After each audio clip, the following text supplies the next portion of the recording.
আমরা আমাদের দৈনন্দিন জীবনে যে বস্তু বা জিনিসটির ওপর অনেকটাই নির্ভরশীল সেটা হলো মোবাইল ফোন। সকালবেলা ঘুম থেকে ওঠার জন্য অ্যালার্ম দেওয়া থেকে শুরু করে সারাটি দিন বিভিন্ন কাজে আমরা এর প্রয়োজনীয়তা অনুভব করি।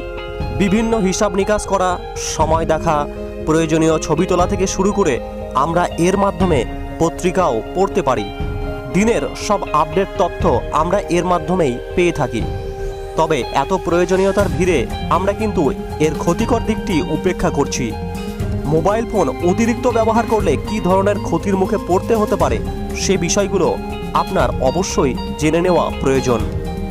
অতিরিক্ত মোবাইল ফোন ব্যবহারের ক্ষতি নিয়ে গবেষণাও হচ্ছে। হাফিংটন পোস্টের এক প্রতিবেদনে বলা হয়েছে, মোবাইল ফোনের অতিরিক্ত ব্যবহারে শারীরিক ও মানসিক নানা সমস্যায় পড়ছেন ব্যবহারকারীরা। মোবাইল ফোন ব্যবহার করে অতিরিক্ত সময় এসএমএস পাঠানো বা চ্যাটিং করার ফলে ঘুমের মধ্যেও এর প্রভাব পড়তে পারে। হতে পারে স্লিপ টেক্সটিং সমস্যা। এর সমস্যা হলে রাতে ঘুমের মধ্যে কাকে কি এসএমএস পাঠানো হয় তা আর পরে মনে থাকে না। এসএমএস বা বার্তা পাঠানোর বিষয়টি মাথায় থাকে বলে ঘুমের মধ্যেও হাতের কাছে থাকা মোবাইল ফোন থেকে অনাকাঙ্ক্ষিত নম্বরে বার্তা চলে যায়। মনোবিজ্ঞানীরা জানিয়েছেন, দুশ্চিন্তা, কাজের চাপ আর মোবাইল ফোন নিয়ে অনেকের দিন কাটে। এমন অবস্থায় স্লিপ টেক্সটিং ঘটতে পারে। রাতে বিছানার পাশে মোবাইল ফোন না রাখার পরামর্শ দিয়েছেন গবেষকেরা। মোবাইল ফোন ব্যবহারের ফলে কানের সমস্যা তৈরির বিষয়টি অভ্যাসের ওপর নির্ভর করে।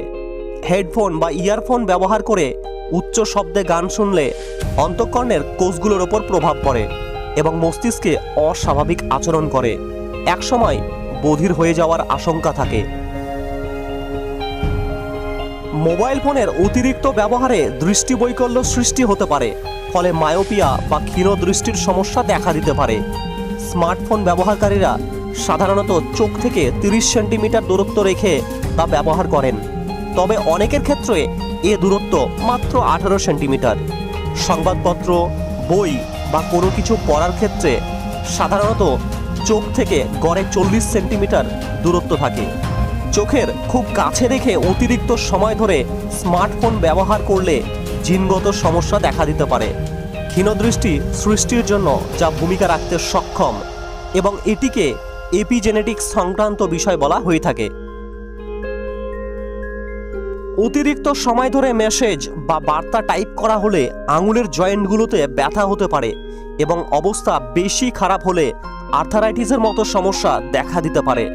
সুতরাং অতিরিক্ত সময় ধরে টাইপ করবেন না, ফলে শরীরের জয়েন্ট বা সন্ধির সমস্যা থেকে দূরে থাকতে পারবেন। মোবাইল ফোন থেকে হাই ফ্রিকোয়েন্সির ইলেকট্রোম্যাগনেটিক রেডিয়েশন নির্গত হয়। এই ক্ষতিকর তরঙ্গের সঙ্গে মস্তিষ্কে ক্যান্সারের যোগসূত্র থাকতে পারে। এছাড়া শরীরের অন্য কোষকলা এই ক্ষতিকর তরঙ্গের প্রভাবে ক্ষতির মুখে পড়তে পারে। ক্ষতির আশঙ্কা রয়েছে পুরুষের প্রজননতন্ত্রেরও। গবেষকদের দাবি, মোবাইল ফোন থেকে নির্গত ক্ষতিকর তরঙ্গ শুক্রাণুর ওপর প্রভাব ফেলে এবং শুক্রাণুর ঘনত্ব কমিয়ে দিতে পারে।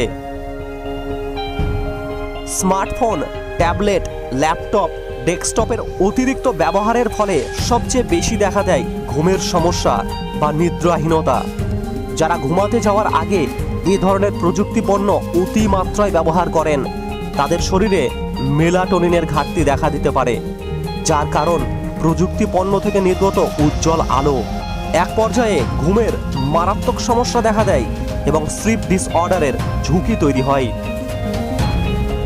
বর্তমান প্রযুক্তির যুগে মোবাইল ফোন ব্যতীত জীবনযাপন অসম্ভব হলেও মোবাইল ফোনের ক্ষতিকর দিকগুলি সর্বদা মাথায় রেখে সচেতনতার সাথে এটি ব্যবহার করলে এই শারীরিক ও মানসিক সমস্যাগুলো থেকে দূরে থাকা অবশ্যই সম্ভব।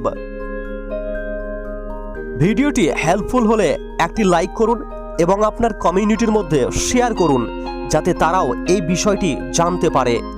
ভিডিওটি সম্পর্কে আপনার মতামত অবশ্যই কমেন্টে জানান। চ্যানেলে নতুন এসে থাকলে অবশ্যই চ্যানেলটি সাবস্ক্রাইব করুন। ধন্যবাদ।